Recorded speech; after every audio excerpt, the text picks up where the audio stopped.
Hello అండి, hi అండి, బాగున్నారా ఫ్రెండ్స్? మేమైతే చాలా బాగున్నామండి. ఇది వచ్చేసి అమ్మ వాళ్ళ ఊర్లో గంగమ్మ తిరునాలండి.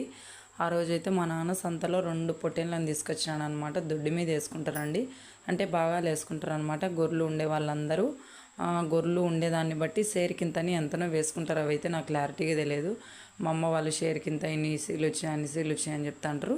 2 అయితే వస్తున్నారనమాట. ఇంకా ఆ రోజు శనివారము రాత్రి 11:30 అలా టైంలో అండి ఇది. అంటే 12 దాటితే ఆదివారం లేక చేరిక అంటారు కదా, ఇంకా అప్పుడైతే కోస్తున్నారనమాట. అలా అయిపోయిన ముందే మా నాన్న తీసుకొచ్చేసి ఇంటి దగ్గర పండుబెట్టినాడు. ఇంకా అలానే చేయించుకుంటామండి. మేము రెడ్డమ్మ కొండకు పోయినాం కదా, ముర్దారు తినమంట. ముర్దార్ అంటే మామూలుగా మనం కోస్తే ముర్దార్ అనమాట, సాయిబులు కోస్తే అది అల్లాలన్నమాట. అలానే తింటాము. గంగమ్మకు పట్టుకుపోయే ముందు ఇలా బోనం చేసేసి అమ్మ అన్నీ రెడీగా సిద్ధం చేసి పెడుతుంది అనమాట. నేను కళ్ళు పులుముకుంటూ వచ్చి వీడియో తీసుకుంటున్నాను. ఆమె ఇవి రెండు తీసుకుపోతున్నారు. ఒకటి గంగమ్మకు, ఇంకొకటి ముసలి గంగమ్మకు 2 పెడుతున్నారు అనమాట. వర్షం